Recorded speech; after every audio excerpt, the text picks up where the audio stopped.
देख रहे हैं भारत समाचार, आपके साथ मैं हूं स्वाति श्रीवास्तव। सबसे पहले बात करेंगे लखनऊ से। यूपी के पंचायती राज विभाग में अजब गजब खेल चल रहा है। नए निदेशक अमित सिंह के आने के बाद से असमंजस बरकरार है। प्रशिक्षण और आईसी का टेंडर जिसको लेकर भ्रम की स्थिति फैली हुई है।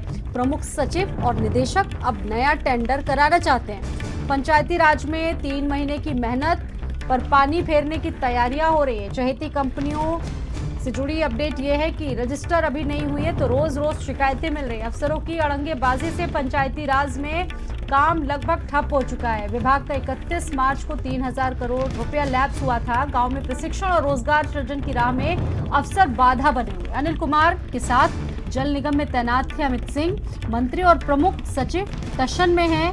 विभाग में काम ठप पड़ा है। तो पंचायती राज विभाग का ये हाल है। गांव में प्रशिक्षण और रोजगार सृजन की राह में अफसर बाधा बने हुए। स्टेट हेड वीरेंद्र सिंह जी इस खबर पर हमारे साथ मौजूद हैं। वीरेंद्र जी, सचिव टशन और मंत्री प्रमुख सचिव में जिस तरीके से ये टशन है, कामकाज तो पूरी तरीके से ठप हो चुका है। पंचायती राज विभाग का असमंजस की स्थिति खत्म ही नहीं हो रही है। बिल्कुल, देखिए, ये उत्तर प्रदेश के पंचायती राज विभाग में आजकल अफसरों में और मंत्री के बीच में एक अघोषित सी स्थिति बनी हुई है, जिसकी वजह से जो उत्तर प्रदेश का इस समय सबसे बड़ा विभाग है, वहां पर जनता के जो काम है और जो सरकार की योजनाएं हैं वो पूरी तरह से लागू नहीं हो पा रही हैं। जब से अनिल कुमार को अतिरिक्त चार्ज दिया गया पंचायती राज विभाग का, उन्हीं के टाइम में पिछले 3 महीने पहले से इम्प्लीमेंट का एक टेंडर निकाला गया था, जिसमें गांवों में प्रशिक्षण देना था और सरकार की योजनाओं का प्रचार प्रसार करना था। लेकिन बताया जाता है कि कुछ मनचाही कंपनियां वो इम्पैनल नहीं हो पाई, जिसकी वजह से लगातार शिकायतें कराई जा रही हैं।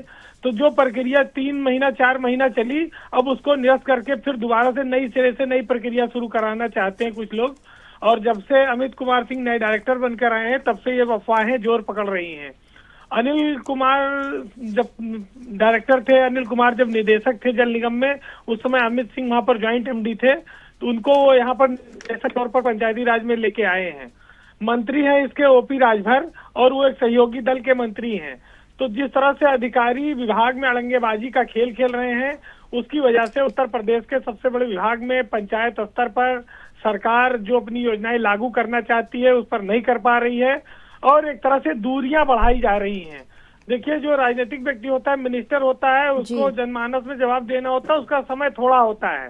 और ओम प्रकाश राजभर इस मामले में वो मंत्री जरूर है विभाग के, लेकिन इतनी लंबी प्रक्रिया कराने के बाद, 3 महीने में इम्पैनलमेंट की, टेंडर कराने के बाद, नियम कानून बनाने के बाद, अब कुछ नए ठेकेदार आए हैं जो विभाग में नए सिरे से एंट्री करना चाहते हैं, और उन्होंने शासन में ये शिकायतें कराई हैं। तो इस तरह से जब काम आगे बढ़ेगा नहीं, बार बार चीजें रोकी जाएंगी, तो स्वाभाविक है कि जनमानस में वो नीचे स्तर पर वो चीज पहुंचेगी नहीं। और ये अफसरों की भी इसमें राय शामिल रहती है, और वो सरकार को गुमराह करते हैं। तो दूरियां बढ़ाने का काम नेताओं के बीच में चल रहा है। पंचायती राज विभाग उत्तर प्रदेश में एक ऐसा विभाग बन गया है जो 31 मार्च को 3000 करोड़ रुपए उसके लैप्स हो गए, वो अपनी योजनाओं को लागू नहीं कर पाए, पैसा बांट नहीं पाया। तो ऐसे विभागों में जो अधिकारी हैं, उनकी जिम्मेदारी फिक्स होनी चाहिए कि आपको बजट में पैसा दिया जाता है, पैसा खर्च नहीं करते हैं। जो स्कीम आती है वो 2 कदम आगे बढ़ती है, फिर उसको रोक दिया जाता है। तो ये सारे अधिकारियों पर इस पर जवाबदेही उनकी सुनिश्चित होनी चाहिए। जी, बहुत धन्यवाद जुड़ने के लिए।